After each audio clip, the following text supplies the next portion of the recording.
Bom, vamos continuar. Vamos falar sobre os últimos pontos sobre mineralogia para a gente entrar em petrologia. Hoje nós vamos falar de cristalografia e cristaloquímica, né, que vai ajudar vocês a terminar a construção de conhecimento na área de mineralogia.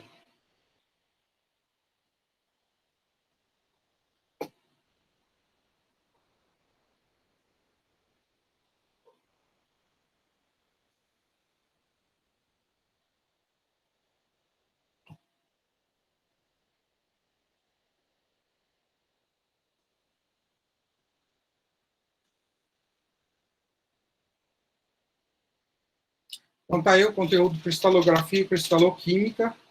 Então, vamos falar um pouquinho desses conteúdos. O que seria a cristalografia? Né? Na verdade, é a estruturação dos átomos em um retículo cristalino. Então, nós vamos entender como é que esses átomos se organizam em uma estrutura cristalina.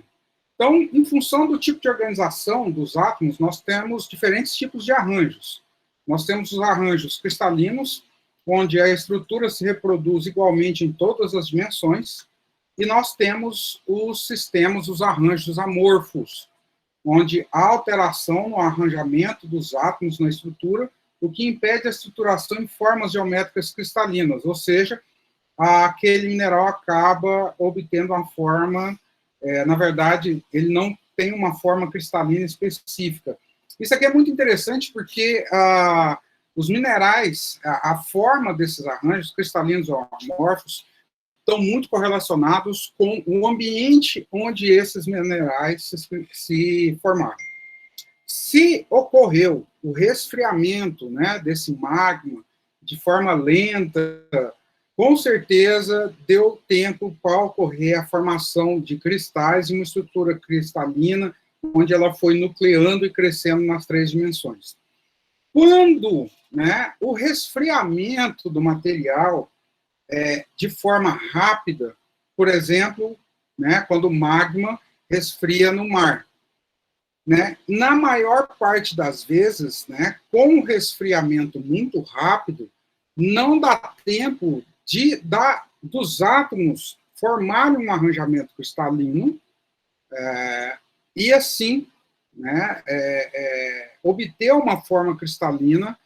E aí, a forma com que esses átomos vão se arranjando, né, eles diferem um do outro, impedindo que esse mineral ele adquire uma estrutura cristalina, obtendo, assim, formas totalmente diferentes, e aí nós chamamos esses minerais de amorfos. E aí o vidro vulcânico é um exemplo clássico, né, de mineral amorfo.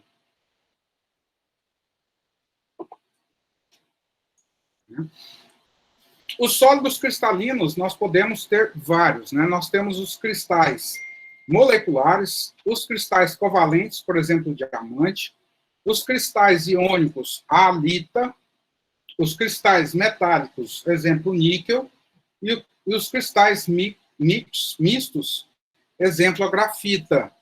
Né? O tipo do sólido cristalino formado vai depender do elemento e dos tipos, plural, tipos de ligações que ocorrem na estrutura do mineral. Né? Então, a estrutura cristalina, né, é a maneira segundo a qual os átomos, íons ou moléculas estão arranjados. Né? E aí nós temos os modelos de esfera rígida atômica, que são esferas sólidas, com diâmetros definidos, que representam os átomos onde os vizinhos mais próximos se tocam entre si. Nós vamos ver mais tarde nessa aula, né, que um dos requisitos básicos para uma estrutura cristalina estável é que os átomos numa estrutura cristalina, eles interceptam uns aos outros.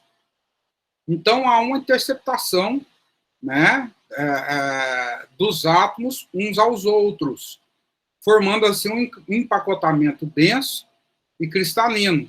Aqui o exemplo do diamante, do gelo. Né? Então, Lá dentro da cristalografia, nós estamos falando, então, que um mineral ele vai precipitar uma primeira forma e ali vão ocorrer as nucleações, fazendo com que o mineral cresça em várias dimensões. Então, aquele núcleo básico do qual um mineral é formado, ele é chamado de célula unitária, que é o pequeno grupo de átomos que ele forma, né, um modelo repetitivo ao longo da estrutura tridimensional. Então, é aquele grupo básico de átomos. Por exemplo, né, os silícios, os minerais silicatados, né, a sua célula unitária são os tetraedros de silício e os octaedros de alumínio. Né? No caso, se você for pensar num inosilicato, né, ou mesmo num nesosilicato, aí você vai ter uma estrutura básica que são os tetraedros. A halita, por exemplo, você vai ter lá a estrutura cúbica da halita. Então, são células unitárias que representam, né, a estrutura e as relações entre os átomos, o tipo de ligação que temos entre os átomos, inclusive os ângulos dessas ligações de um átomo com o outro, e esse tipo de ligação, né, os elementos químicos que estão envolvidos, né, nessas ligações, na estrutura desse mineral, vai me dar essa estrutura cristalina básica. Né?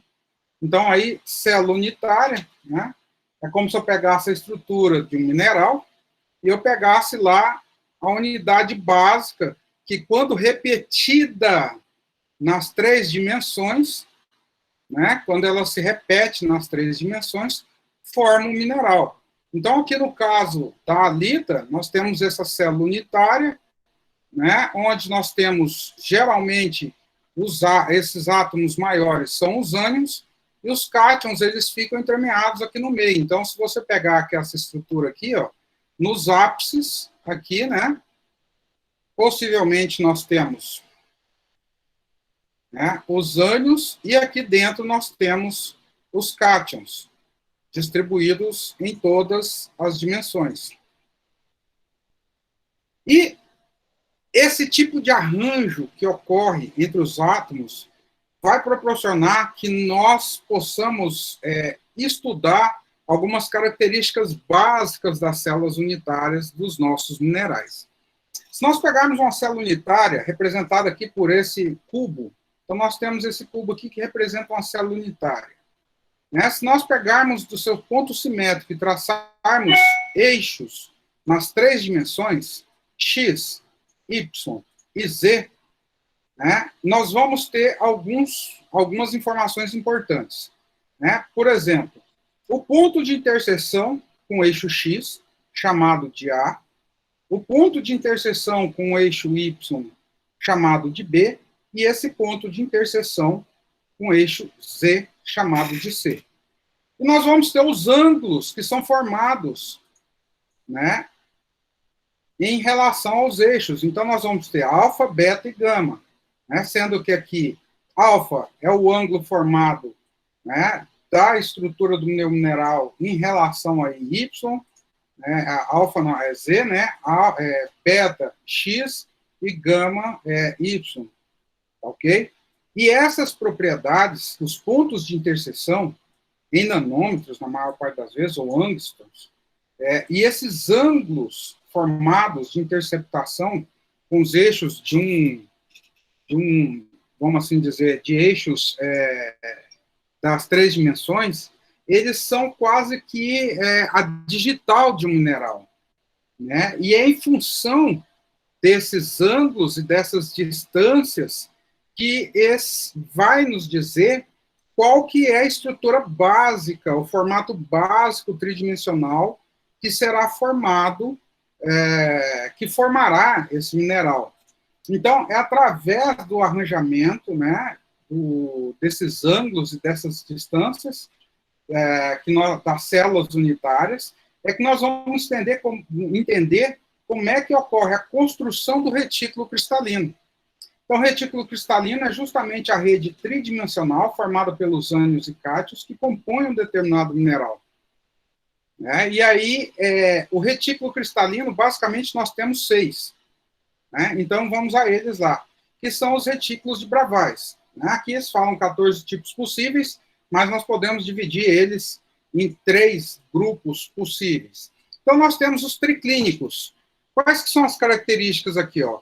Os ângulos alfa, beta e gama, eles são diferentes. E as distâncias A, B e C também são diferentes. Né? Então, essas distâncias A, B e C são diferentes, e os ângulos alfa, beta e gama também.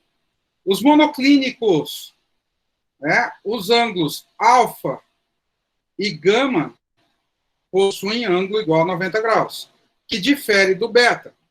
Né? E as distâncias A, B e C, né, são distintas. Então, triclínico, monoclínico. Aí nós temos lá o ortorrômbico, onde os ângulos alfa, beta e gama são iguais a 90 graus, mas as distâncias A, B e C são distintas. Então, formando aí os ortorrômbicos. Nós temos os isométricos ou cubos, né? Os cubos, nós temos 3 tipos básicos de formação de cubos, mas a característica que assemelham eles é justamente que o ângulo alfa, beta e gama são iguais a 90 graus, e o que faz esses cubos diferenciarem dos ortorrômbicos é que as distâncias A, B e C são iguais. Né? E nos ortorrômbicos são diferentes. Os tetragonais, né? Alfa, beta e gama igual a 90 graus, a distância A e B são iguais, e a que difere da distância C. Então, nós temos uma base aqui de área quadrangular, e aí a altura ela difere, formando uma estrutura tetragonal. Nós temos o hexagonal, né, onde alfa e beta é igual a 90 graus, e gama é igual a 120, A igual a B, que difere de C, né, e os romboédricos, onde alfa, beta e gama, né, diferem de 90 graus, não diferem do ângulo de 90 graus, mas as distâncias A, B e C são iguais. Então, quando eles são iguais a 90 graus e as distâncias são semelhantes, são cúbicos. Quando os ângulos diferem de 90 graus e as distâncias são semelhantes, eles são romboédricos.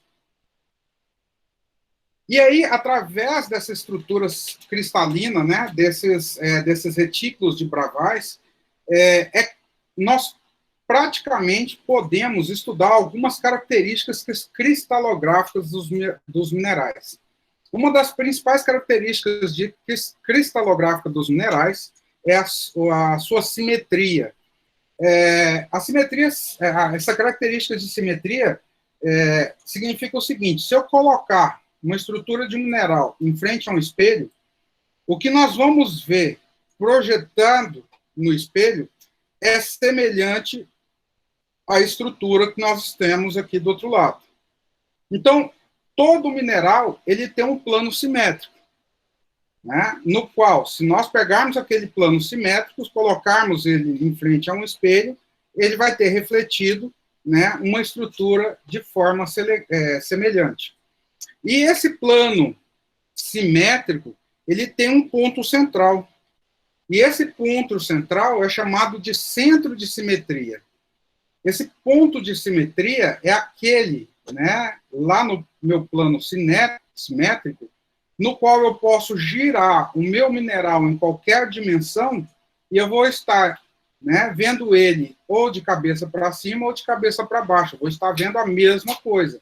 Então, quando eu rotacionar o meu mineral no meu centro simétrico, né, eu vou estar enxergando a mesma estrutura. E aí, nós temos aqui também as formas que podem ter dos minerais em função dos sistemas cristalinos, né? Então, lá, os cúbicos ou isométricos, né, que as distâncias são iguais e os ângulos são iguais a 90 graus. Nós podemos ter tanto a formação de um cubo, como os octaedros. Um exemplo aí de minerais: alita, magnetita, granada e pirita.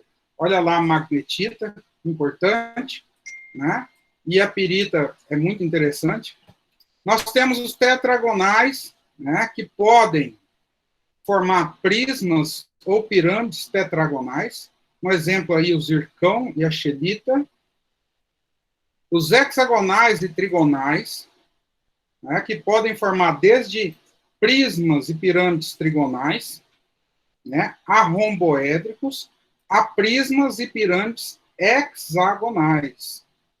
E aí nós temos lá o quartzo ou grafita, formando pirâmides trigonais. Isso daqui é muito comum, né? Todo mundo tem uma pedra de quartzo em casa, menos eu. Eu não tenho uma de quartzo aqui, mas eu tenho que começar a fazer essa coleção.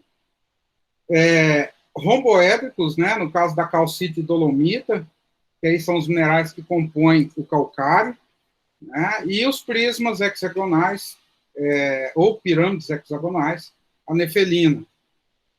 Os ortorrômbicos podem formar prismas e pirâmides rômbicas, né, como a olivina e a barita. Os monoclínicos, prismas com faces inclinadas, né? Aí nós temos os ortoclasos, os feldspatos, né? Ortoclasos, algitor, blenda, biotita, muscovita, gipso. E os triclínicos, né, que vão formar pinacoides, né, que paredes de faces paralelas, que são aí, nós temos já os plagioclásios, o microclínio, principalmente os feldspatos plagioclásios. Então, são triclínicos e monoclínicos, nós temos os feldspatos ortoclásios. Bom, então nós falamos que os minerais eles são formados de ânions e cátions que se ligam de diferentes formas. E aí nós temos os tipos de ligações, né? A ligação iônica é um tipo de ligação na formação de um mineral, né? Na ligação iônica, um elemento cede e outro recebe elétrons. No caso aqui nós temos a halita, né? Mas os principais grupos de minerais que formam ligações iônicas são nitratos, carbonatos, boratos, sulfatos, fosfatos e silicatos, né? E o principal cátion que pode auxiliar na formação de ligações iônicas na estrutura do meu mineral é o amônio. Também temos minerais com ligações covalentes, onde há compartilhamento de elétrons da última camada. O caso aí muito clássico é o do carbono no diamante. Né? Na grafita, nós temos dois tipos de ligação, tanto a covalente como Van der Waals. Né? Nós temos ligações metálicas, que é a formação de uma nuvem de elétrons que não pertence especificamente a um determinado elemento. São minerais excelentes condutores de calor e energia, justamente por ter essa nuvem de elétrons. E aí um exemplo são os elementos nativos, né? Aí nós temos aí o ouro, o cobre, a prata. Nós temos também as ligações Van der Waals, eu já falei para vocês, né, que a grafita ela vai ter não só ligações covalentes, mas também de Van der Waals. As forças de Van der Waals unem moléculas e unidades estruturais dos minerais por meio de cargas residuais, né? E aí o exemplo, as camadas de carbono são ligadas entre si por ligações fracas. Então, na grafita, você vai formar estruturas de camadas, folhas de carbono, e uma folha de carbono se junta a outra através de ligações fracas. Essa grafita que eu estou falando aí é essa que vocês usam para escrever para quem está escrevendo, né? É a grafita que vai na lapiseira, que nós chamamos vulgarmente de grafite.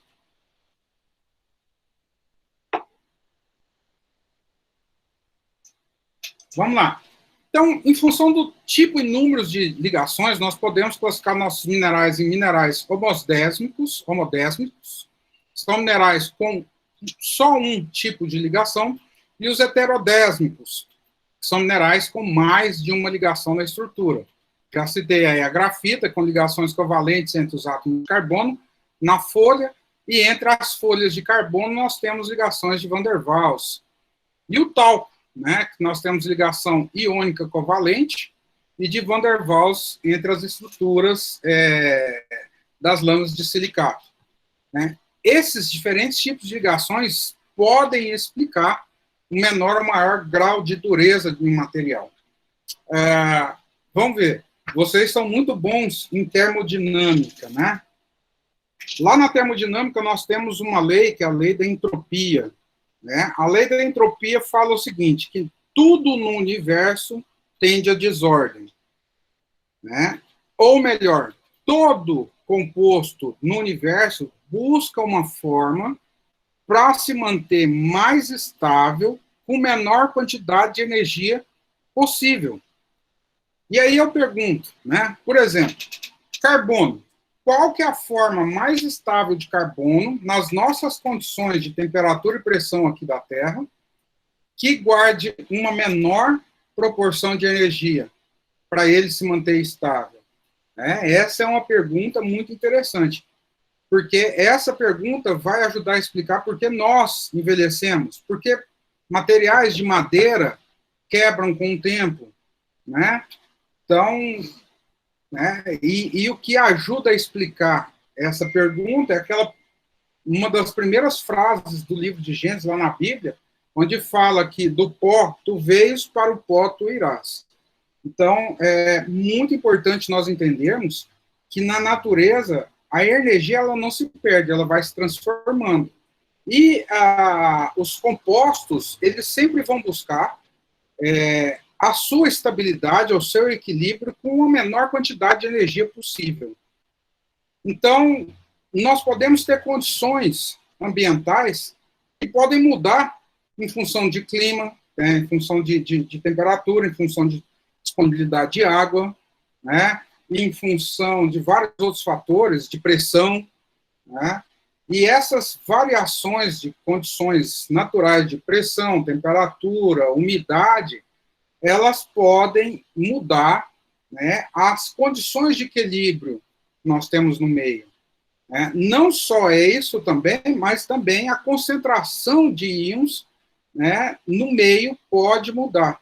E um dos fatores que ajudam a explicar, por exemplo, o intemperismo é justamente as leis da termodinâmica, né, onde a rocha foi formada numa condição tal, né, que aquela rocha ela passou por uma condição de alteração de clima, né, umidade, temperatura, pressão e concentrações de íons totalmente diferentes daquela condição onde aquela rocha foi formada.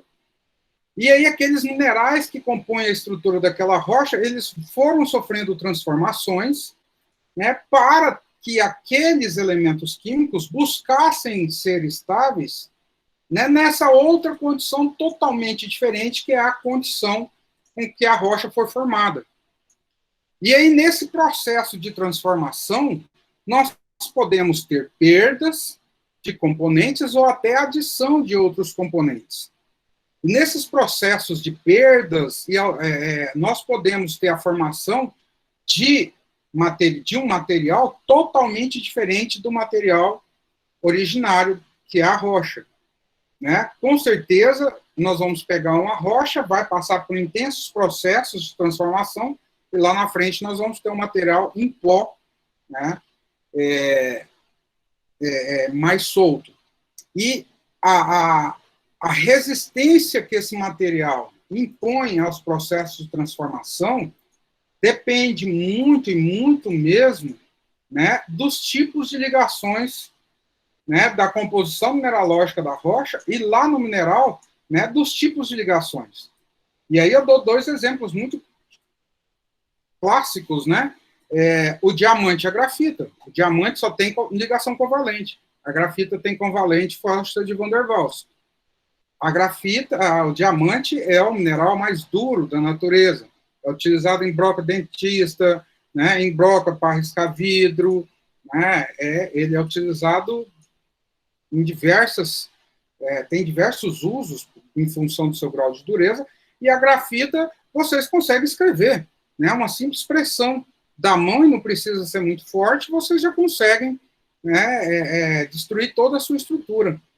Então você tem uma diferença básica na constituição da grafita e da diamante, que é a forma com que os átomos de carbono se arranjam, sendo que o diamante você tem ligações covalentes um com o outro, e na grafita você tem formando folhas de carbono com ligações covalentes, e entre essas folhas são formadas ligações fracas de Van der Waals. Os fatores que afetam o tipo de ligação e a formação do empacotamento cristalino vai desde o raio iônico do íon, a carga elétrica do íon e o ambiente de cristalização do mineral, como temperatura, pressão, umidade, e aí vai. E aí nós vamos para os nossos princípios de coordenação, lá na cristaloquímica. Agora vamos entrar um pouquinho na cristaloquímica. Né? O que são princípios de coordenação? São íons de cargas opostas, que quando se unem para formar uma estrutura cristalina, tendem a aglutinar ao seu redor, ou coordenar, tanto os íons quanto permitir o seu tamanho, de forma que todos tangenciem-se ou seus orbitais externos interpenetram-se. Então, aqui nós temos uma estrutura, por exemplo, básica do tetraedro de silício, onde nós temos 4 átomos de oxigênio aqui ao redor e o de silício aqui no meio. E o princípio de coordenação nada mais é, né, você estudar quantos oxigênios o meu silício é capaz de coordenar. E o número de oxigênios que o silício é capaz de coordenar está muito em função do tamanho, né, dos íons que compõem a estrutura do meu tetraedro. Né? E esse tamanho, né, desses íons que vão compor essa estrutura do mineral, ele tem que manter uma condição básica na estrutura do cristal do mineral, que é justamente a dos minerais tangenciarem-se, né, pelas suas orbitais externas, ou mesmo interpenetrarem-se. Então, os oxigênios, eles tangenciam-se uns aos outros, né? Um oxigênio, ele consegue tangenciar os outros 3 demais e tangencia-se com um átomo de silício aqui no meio. Então, esse é um princípio de coordenação básico. Então, se você pegar, ó, né, você vai ter 3 átomos de silício, de oxigênio aqui, o silício vai entrar aqui no meio, tá aqui o outro oxigênio em cima, né, de forma com que todos os oxigênios tangenciam os 3 demais, né, e tangenciam também o átomo de silício que está aqui no meio. Né? E aí nós chegamos no que nós chamamos de número de coordenação, que nada mais é que o número de ânions ao redor de um cátion que forma uma célula unitária. A relação entre o raio iônico do cátion e do ânion determina o tipo de coordenação. Então, nós vamos fazer a relação entre o raio do cátion e do iônio, né? E aí nós vamos ter o tipo de simetria e o número de coordenação. Quando essa razão é zero, né? Zero, nós não temos simetria, e aí o número de coordenação é igual a 1. Quando esse valor varia de 0 a 0,155, nós temos uma simetria linear e o número de coordenação 2. Quando essa razão é 0,155 a 0,225, nossa simetria é de triângulo equilátero e o número de coordenação 3. Né? Quando nós temos aí a razão entre o raio do cátion e o raio do ânion de 0,2225 a 0,414, nossa simetria de tetraedro regular e o número de coordenação 4. Né? Quando a relação entre os raios do cátion e ânion é de 0,414 a 0,732, a simetria é um octaedro regular e o número de coordenação pode variar de 4 a 6. Né? Ou 4 ou 6. Né? De 4 a 6 não, ou 4 ou 6. Quando o raio do cátion, a relação do raio do cátion com o raio do ânion varia de 0,732 a 1, nós temos uma simetria de 1 cubo e o número de coordenação 8. E quando nós temos um raio, a relação, né, de 1, nós temos um empacotamento denso e o número de coordenação é igual a 12. E aí, em função, né, desses números de coordenação, nós passamos agora a estudar, né, em função dos princípios de coordenação, nós passamos agora a estudar as principais regras de Pauling, né, para a estabilidade de arquiteturas cristalinas dos minerais. A primeira regra de Pauling é justamente o número de coordenação. Né? Então, um poliedro de coordenação de ânions é formado em torno de cada cátion, sendo a distância cátion-ânion determinada pela soma dos raios iônicos. Então, nós temos aqui o raio iônico do cátion, mais o raio iônico do ânion. Somados, nós temos a distância entre os núcleos do cátion e do ânion. E que o número de coordenação do cátion é igual ao número de ânions em uma estrutura estável que o rodeia, de modo que todos os ânions estão em contato com o cátion central e entre si, condição, premissa básica da estabilidade de minerais. É a segunda vez que eu falo nisso. Na verdade, eu acho que segunda não, terceira vez que eu falo. Né? Condição básica para a manutenção da estabilidade de um mineral. Né? Que todos os ânions coordenados por um cátion, eles precisam estar em contato com o cátion central e também precisam tangenciar um ao outro. A segunda regra de Pauli é a mais interessante. Né? É o princípio da valência eletrostática. Então, em uma estrutura estável, a valência de cada ânion com o sinal trocado é igual ou quase igual às forças de atração eletrostática, né? Dos cátions adjacentes. Então, nós temos aí a neutralização a curta distância, onde a força de atração eletrostática é igual ao número de valência dividido pelo número de ânions vizinhos. Por exemplo, o silício é mais 4. Número de ânions que ele coordena, 4. A força de atração eletrostática no tetraedro de silício, então, é igual a mais 1. A valência dos ânions é a força de atração eletrostática com sinal trocado. Então, a valência do oxigênio no tetraedro de silício vai ser igual à força de atração eletrostática com sinal trocado.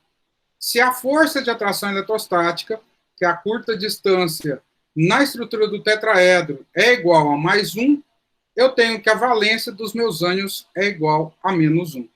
Então, a estrutura básica do tetraedro de silício é SiO4 menos 4, que são 4 oxigênios.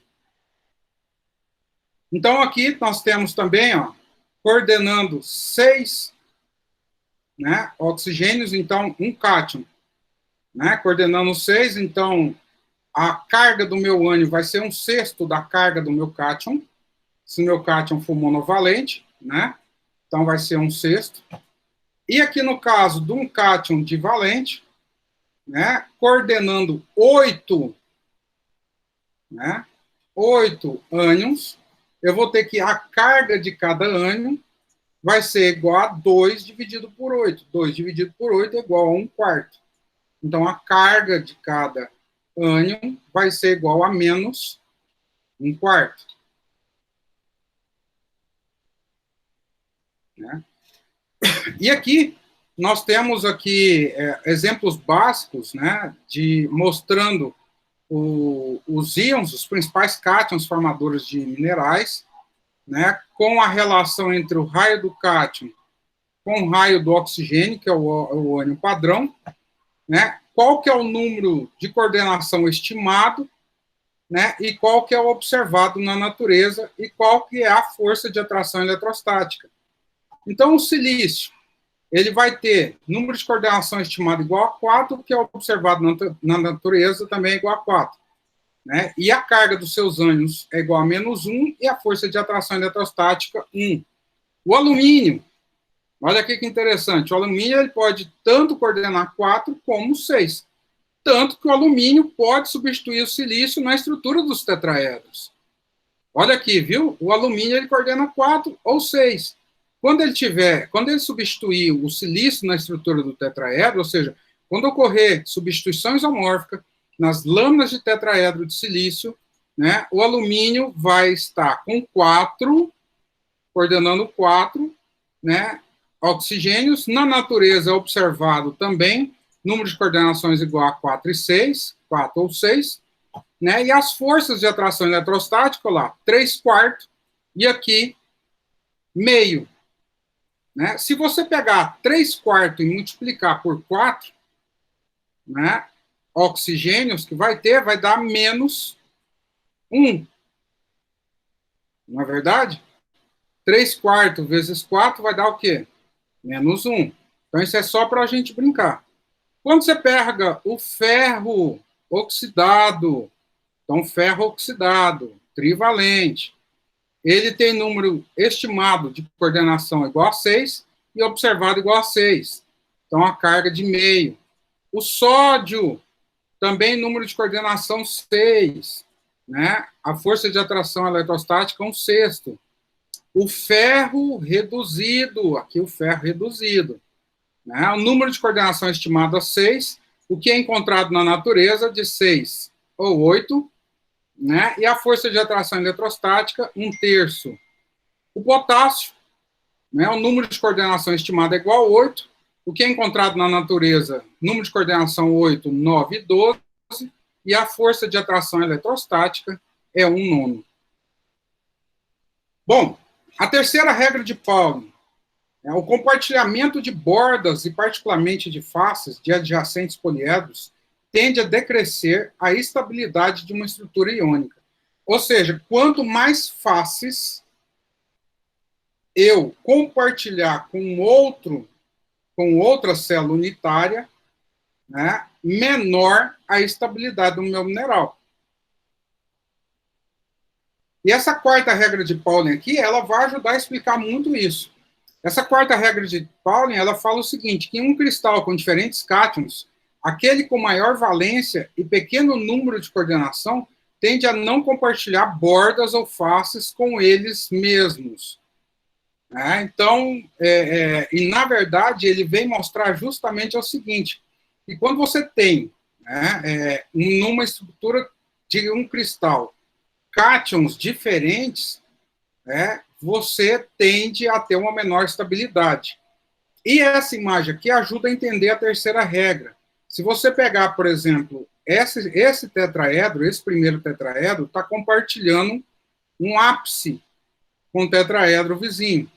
E aí nós temos que a distância, né, entre esses cátions é igual a 1.